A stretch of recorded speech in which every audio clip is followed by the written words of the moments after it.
क्या चीन की चालों ने अमेरिका की नींव हिला दी है? अभी कुछ ऐसा हो रहा है जो पूरी दुनिया की अर्थव्यवस्था को हिला सकता है। एक तरफ अमेरिका का डॉलर नीचे गिर रहा है और दूसरी तरफ चीन की मुद्रा युआन ऊपर जा रही है। ये कोई मामूली उतार चढ़ाव नहीं है। ये एक ग्लोबल पावर शिफ्ट की शुरुआत हो सकती है। और आपको जानकर हैरानी होगी, ये सब अचानक नहीं हुआ। ये तो सालों की गलत नीतियों और राजनीतिक फैसलों का नतीजा है। बात शुरू होती है बाइडेन सरकार के एक चौंकाने वाले फैसले से, जब अमेरिका ने रूस के अरबों डॉलर के विदेशी एसेट्स को जब्त कर लिया। सोचिए, एक देश अपने फाइनेंशियल सिस्टम में दूसरे देश का पैसा रखवाता है और अमेरिका उस पर कब्जा कर लेता है। इससे पूरी दुनिया को एक साफ संदेश मिला। अगर आपने अमेरिका की बात नहीं मानी, तो आपका पैसा भी आपके पास नहीं रहेगा। यह फैसला अमेरिका के लिए बूमरैंग साबित हुआ। चीन, सऊदी अरब, ईरान, ब्राजील, अफ्रीकी देश और यहां तक कि यूरोप के कुछ देश भी इस फैसले से डर गए। सबने एक सवाल उठाया, क्या हमें अपने डॉलर रिजर्व को अमेरिका में रखना चाहिए? इसी के साथ कुछ देशों के बीच चल रही राजनीतिक टेंशन के जवाब में मिलिट्री स्तर पर लिए गए निर्णयों ने दुनिया को यह दिखाया कि अमेरिका अपनी रणनीति में अब तेज और प्रभावशाली एक्शन ले रहा है। हालांकि ये कदम राष्ट्रीय सुरक्षा और जियोपॉलिटिक्स के लिहाज से लिए गए थे, लेकिन इसके आर्थिक प्रभाव भी गहराते जा रहे हैं। दुनिया के कई देश अब फाइनेंशियल सिस्टम में वैकल्पिक रास्ते ढूंढ रहे हैं, ताकि वो जरूरत से ज्यादा किसी एक देश की मुद्रा पर निर्भर न रहें। 2022 के बाद से अमेरिकी डॉलर की वैल्यू में गिरावट देखी जा रही है। कुछ विश्लेषकों का मानना है कि डॉलर 2004 से 2014 के लेवल तक भी जा सकता है और ये एक स्ट्रक्चरल शिफ्ट का संकेत है। इसी बीच अमेरिका में ब्याज दरों को लेकर भी बड़ी हलचल है। अगर फेडरल रिजर्व की नीति में बदलाव होता है और दरें घटती हैं, तो इससे लोगों और कंपनियों के लिए लोन लेना आसान हो जाएगा। लेकिन इसका दूसरा पहलू यह है कि निवेशकों को अमेरिकी बॉन्ड से मिलने वाला रिटर्न कम हो सकता है, जिससे डॉलर की डिमांड और घट सकती है। दुनिया के निवेशक रिटर्न और स्थिरता की तलाश में होते हैं, और अगर उन्हें ये दूसरे देशों या करेंसी में दिखता है, तो कैपिटल का मूवमेंट वहीं शिफ्ट होने लगता है। बीते कुछ वर्षों में अमेरिका ने अंतर्राष्ट्रीय व्यापार पर फोकस करते हुए कुछ देशों से आने वाले सामानों पर अतिरिक्त शुल्क लगाए। इसका मकसद था घरेलू मैन्युफैक्चरिंग को बढ़ावा देना, लेकिन इसका परिणाम मिला जुला रहा। कंपनियों को कच्चा माल महंगे दामों पर मिल रहा है, प्रोडक्शन कॉस्ट में इजाफा हुआ है और आम उपभोक्ता के लिए सामान महंगे हो गए हैं। और ये बात आंकड़ों में भी साफ दिख रही है। अप्रैल में रिटेल सेल्स में 0.1% की गिरावट, मई में एक्सपोर्ट्स में 5.2% की गिरावट और पहले तिमाही जीडीपी में 0.5% की गिरावट दर्ज की गई है, जो हाल के वर्षों में एक बड़ी गिरावट मानी जा रही है।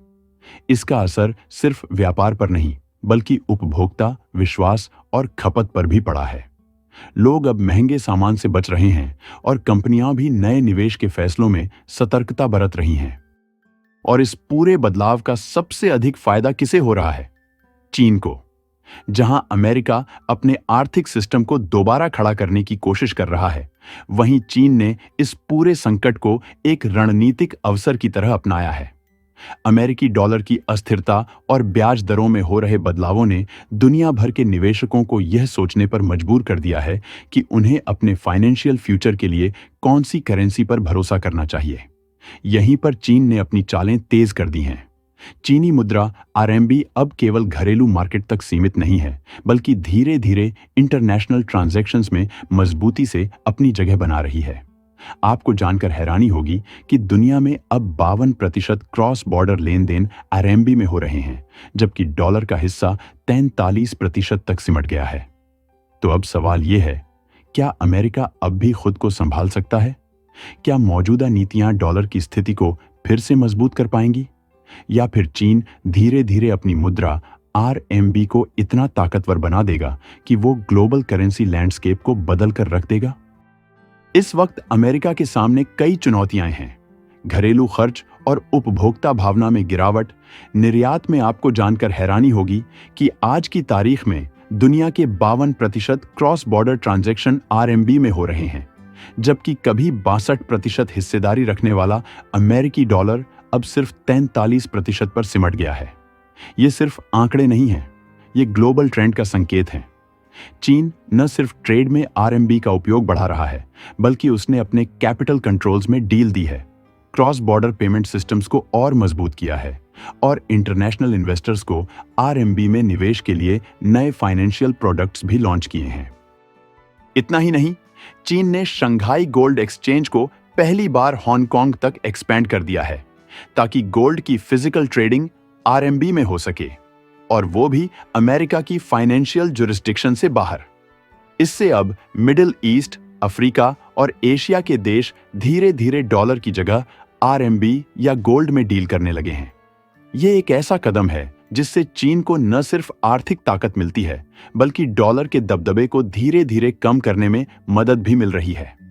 और ठीक इसी वक्त एक और बड़ा झटका तब आया जब प्रेसिडेंट ट्रंप ने जापान, साउथ कोरिया और 12 अन्य देशों को साफ साफ चेतावनी दे दी कि अगर उन्होंने तुरंत अमेरिका के साथ नए व्यापारिक समझौते नहीं किए तो 1 अगस्त से उनकी एक्सपोर्ट पर कम से कम 25% टैक्स लगेगा। ये ऐलान अचानक नहीं था, बल्कि ये ट्रंप की पुरानी ट्रेड ब्रिंकमैनशिप की वापसी थी।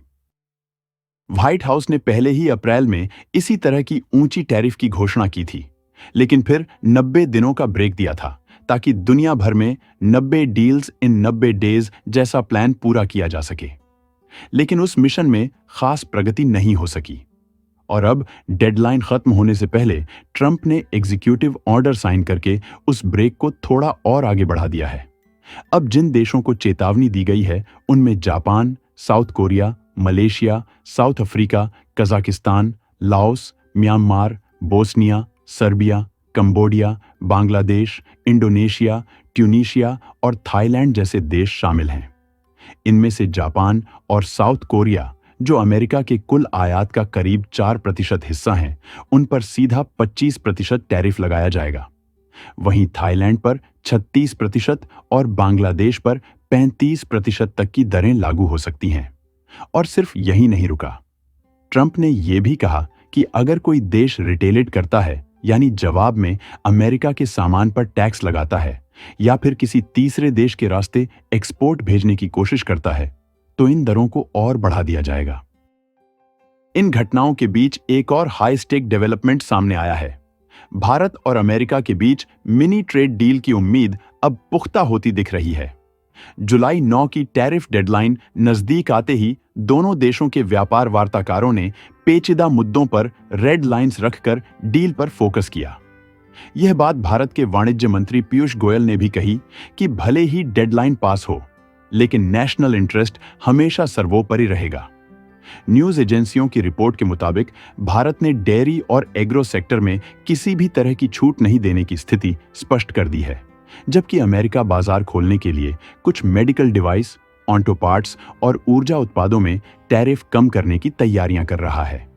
यानी ये सिर्फ एक व्यापारिक निर्णय नहीं है, ये एक बड़ा मैसेज है कि अमेरिका अब ट्रेड टेबल पर शर्तों के साथ ताकत रखकर बैठना चाहता है। आने वाले दिनों में और देशों को इसी तरह की चिट्ठियां भेजी जाएंगी, जिससे साफ है कि ग्लोबल ट्रेड अब सिर्फ एग्रीमेंट्स पर नहीं, बल्कि जियोपॉलिटिकल दबाव और आर्थिक प्रतिस्पर्धा पर चलने वाला है।